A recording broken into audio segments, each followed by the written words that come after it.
Good morning, everyone. This is Tony from Her Homestead Skills. I hope everyone's fine. I'm getting over a little bit of a cold. I don't know if you can hear it in my voice, but I certainly can. Anyway, I have a little update on my strawberry plants and on my sweet potato slips coming up. So if you're interested in that, that'll be right after this. But I also have done a number of visits to the thrift shops, and lately I just don't find much of anything that I'm interested in. I don't know if my whole attitude has changed about that, and I'm looking for things that I could actually use or have a purpose. And but anyway, yesterday I found some gorgeous Royal Doulton dolls, 2 of them. And I picked them up and I walked around with them for about 20 minutes or so while I looked at other things, hemming and hawing on whether or not I should buy them. Now, I already have 2 of these dolls, and I have what I think are probably one of the most prettiest ones, this gorgeous blue dress. And this one is called Happy Birthday. And I have another one, and she's named Grace, which was my mother-in-law's name. And actually, I named my child's second name Grace as well. And I looked at those 2, and I walked around with them, and then I realized, well, number one, I really don't have a proper display area for these things. And number 2, I already had 2. And yes, it would be nice to be able to collect these dolls too, but you really do need a beautiful display case for them. And so I decided to put them back. And they would not have been expensive. They were actually a great deal. And sure, I probably could have turned around and sold them, but I'm not interested in doing that with thrift shop items. And unfortunately, that was probably the only nice thing that I have found in a long time, but I still decided not to buy them. I think I'm just getting too practical in my old age, or, you know, you already have something that, you know, you're not really making much use of. It is a pretty display item, but that's all it is. So, once again, you really do need the environment for that display item. Okay, well, this is just a little bit of a follow-up on my strawberry seeds that I pulled from a fresh strawberry from the store. And some of you may recall my video where I did that, and I did manage to get quite a number of them to germinate.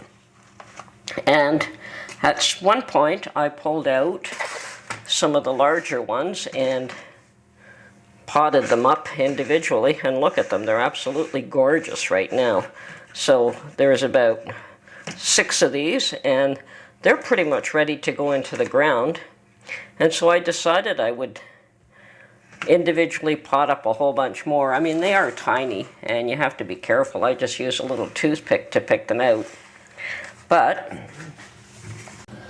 once again, I picked out the larger ones, and I have 2, 4, 6, 7, 12, 13 little pots, plus 6 there. And all of those just came from one strawberry, or a couple of strawberries, where I rubbed the seeds off. Now, I still have a whole bunch of plants here that I can transplant into individual pots, but I have to go and get some soil.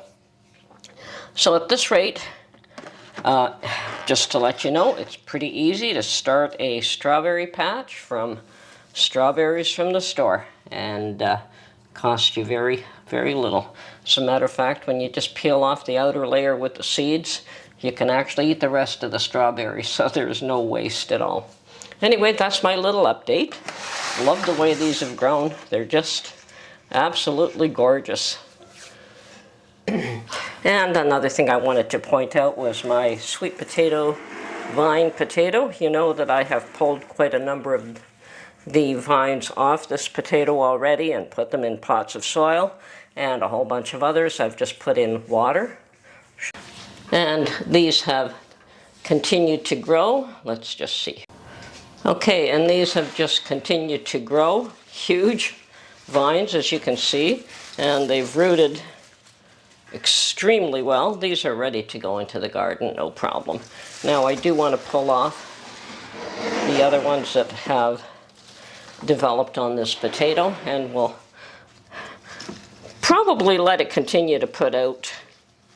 Look at that. I mean, just that is just wonderful. Tons of, you know, these are ready to go in the ground. One. Now I can pull off the whole bunch all at once, I think. Okay, so I'll put the potato back, and I've got another one there. Okay, I'll put the potato back and let it continue to produce. Meanwhile, I'm going to separate these guys. So I've got 1, 2, fully rooted, ready to go in the ground.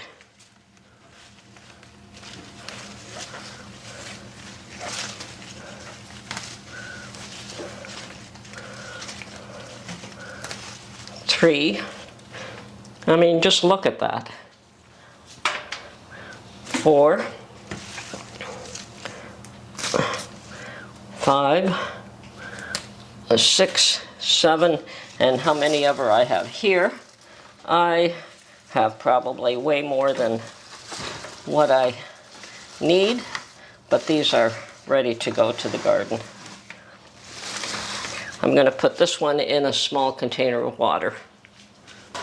Okay, and I have been spending mornings at my garden putting in tomatoes and peppers and a few other things, and I believe that some of my bean seeds are starting to come up, which I'm really pleased about. I didn't think that I would see any, but certainly they have started to germinate. And there's other things that I want to plant, maybe cucumbers and peas. So I should be spending more time there, getting more things into the ground. But these sweet potatoes are absolutely ready to go in the ground. It's just I'm a little bit worried that it's still just a bit too cool. I may wait till the weekend. Anyway, that's my update. Okay, and the way that I managed to plant where I've already got ground cover cloth and a hole put into the cloth itself, and unless you make the hole really large, you really can't put a shovel in there. So what I have learned is that I purchased this little mini auger, and you just attach it to your hand drill, and you can drill a hole in that soil right in the hole that you have placed in the ground cover cloth. So you can go as deep as the auger will allow, and at that point you can put some fertilizer in that hole before you put the plant in. But that's basically all there is to it. The mini auger actually works. Trying to move hard clay soil with a shovel in a very tiny hole like that is really difficult, so that is why I searched out this auger. Now the other thing is that the larger that you make the hole in your ground cover cloth, the more weeds that will come through. So I do try to keep the size of that opening in the cloth to a minimum, and I probably will use some straw around that once I put the plants in. But this is how I deal with trying to plant in ground cover cloth. Now this is not meant for my sweet potatoes because I don't want the sweet potatoes I don't want to rip up this ground cover cloth. I want it to last there for a couple of years. But this would be, say, for peppers or for more tomatoes or something that would be above ground, not below. Okay, so this is Tony from Her Homestead Skills. I hope you enjoyed this video, and we will catch you on the next one. Bye for now.